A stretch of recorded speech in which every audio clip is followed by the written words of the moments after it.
Les gens me demandent souvent tôt, comment puis-je apprendre le leadership? Dois-je suivre un cours? Acheter un livre? Trouver un mentor? Les leaders sont-ils nés ou pouvons-nous devenir un leader? Tout comme je le dis à propos du succès d'une entreprise, le leadership comporte de nombreux éléments liés à la chance, être au bon endroit au bon moment. Mais je crois aussi que les talents et les disciplines que vous apportez, en créant une vision, ainsi que la résilience et la concentration qui permettent de concrétiser cette vision, peuvent également forger votre propre leadership personnel. J'ai eu la chance de travailler avec le chef Ebitimi Banigo, au début de ma carrière. Ma philosophie de leadership s'est construite en travaillant avec lui. Tout a commencé lorsque le chef Banigo a pris le temps de lire ma lettre de candidature et m'a donné une chance de faire mes preuves à All States Trust Bank en 1988. Quand mes collègues me disent aujourd'hui, To, tu réponds trop vite à nos mails, je ris car j'ai appris du maître lui-même, le chef Banigo. Lorsque je lui envoyais des mémos, il répondait dans les 24 heures, alors pourquoi ne devrais-je pas réagir encore plus vite à l'ère de la technologie?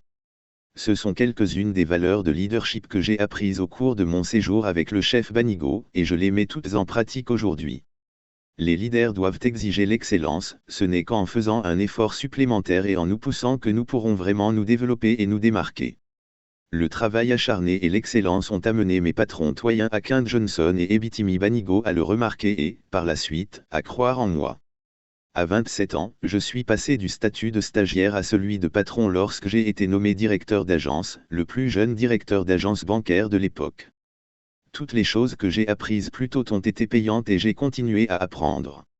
Les bons leaders trouvent chez les gens ce que les gens ne savaient pas qu'ils possédaient. Les leaders reconnaissent le talent de leur équipe et s'efforcent ensuite de le libérer.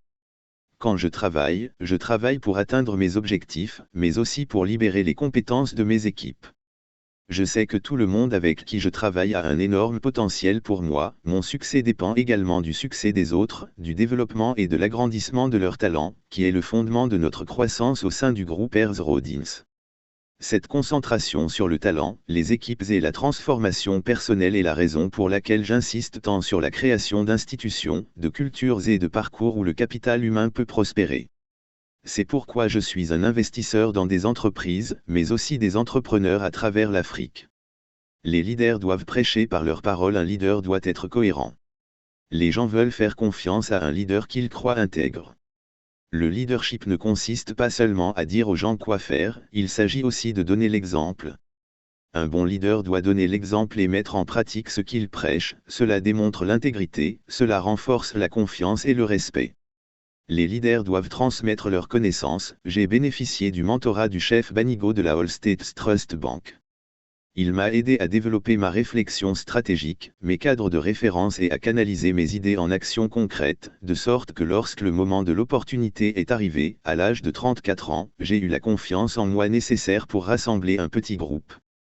Prendre le relais et relancer une banque en faillite, prendre ce pas énorme, qui façonne encore aujourd'hui une industrie et un continent.